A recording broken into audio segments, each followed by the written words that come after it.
Ladies and gentlemen, welcome once again to Ibrahim Traoré's era. Let me ask you this.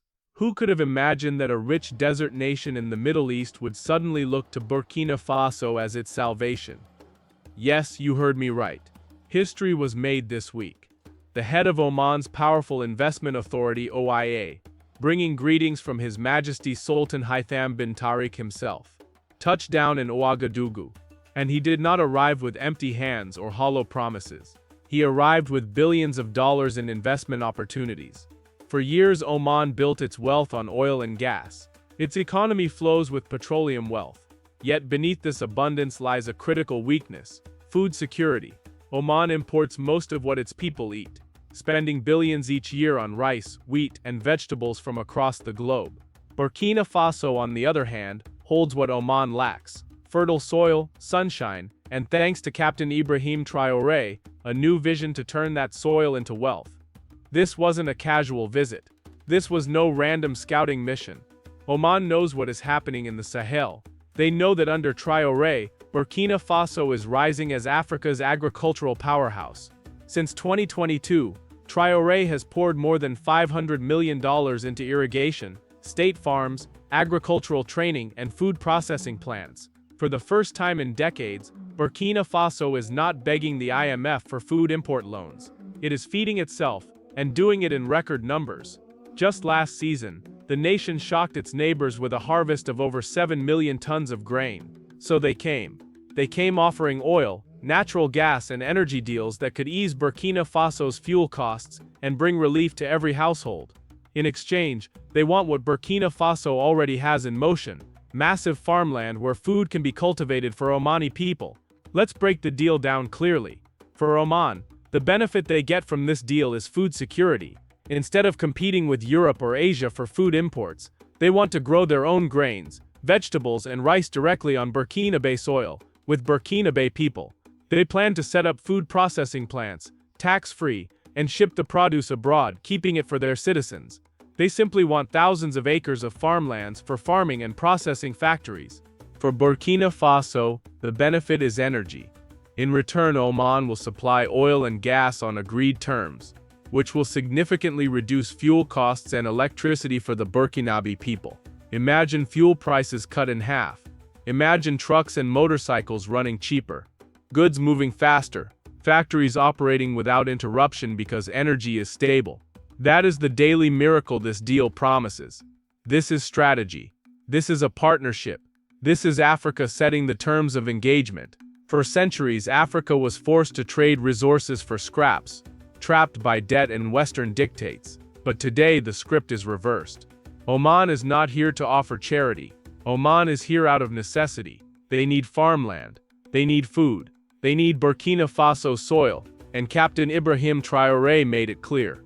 Burkina Faso will engage, but on its own terms. This is not France dictating conditions. This is not Washington's IMF enslaving nations with debt. This is Africa sitting as an equal at the table. The message is thunderous. If you want to work with Burkina Faso, you will respect Burkina Faso. Think of the implications. If Oman can strike such a deal, what stops Qatar, Saudi Arabia, or the UAE from doing the same? What stops Asia from trading technology for farmland? What stops Africa itself from forming partnerships internally to share resources? This could ignite a wave of South-South cooperation, breaking the old stranglehold of the West. Now let us reflect. Out of 54 African countries, why did Oman choose Burkina Faso? They could have turned to Ethiopia's fields, Nigeria's vast market, or South Africa's advanced infrastructure. Yet when Oman sought to secure its food future, it looked to the land of Thomas Sankara, Burkina Faso. The answer is clear, because under Traoré, Burkina Faso has become the new jewel of African agriculture. When Traoré seized power in 2022, Burkina Faso was not on the global map for farming. Yes, Burkinabe farmers worked hard, but production was small-scale, tools were outdated, and rural youth abandoned the land. But in just 3 years, everything changed. State farms were established across the regions, with machinery, seed banks, and processing units. A record 7 million tons of cereals harvested. Maize, millet, and rice filled silos that once stood empty. Thousands of jobs created. as young graduates found work in farming, logistics and processing.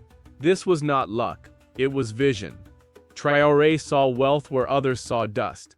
He declared, "We will feed ourselves, we will not beg for food again." And he was right, because the greatest wealth of Africa is not gold, not oil, not uranium. It is farmland. Europe is aging, Asia is overcrowded, the Middle East is thirsty, but Africa holds 60% of the world's uncultivated arable land. And the truth is simple: whoever controls food controls destiny. A nation can live without luxury, but no nation can survive without food. That is why Oman is in Ouagadougou. They are not just planting crops, they are planting themselves in the future of Africa.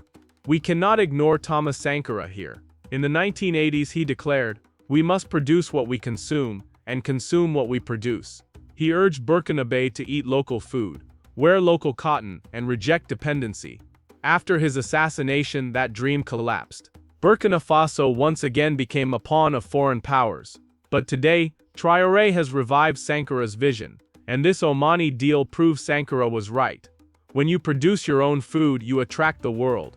Imagine the impact: cheaper fuel, lower transport costs, factories running longer, and lights in homes that once lived in darkness. This is not abstract. This is real change.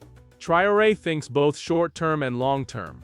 He gives immediate relief: mobile hospitals, buses, cleanup campaigns, while also laying foundations: highways, stadiums, farms, and now food for oil partnerships. This deal is both relief and revolution. And it is political too, because for the first time, a Gulf state has come not as a master, but as a partner. For years, Africans were exported as laborers to the Gulf. Today, the Sultan of Oman sends his men to shake Traoré's hand in respect. Burkina Faso, once mocked as too poor, is now dictating terms to oil kingdoms.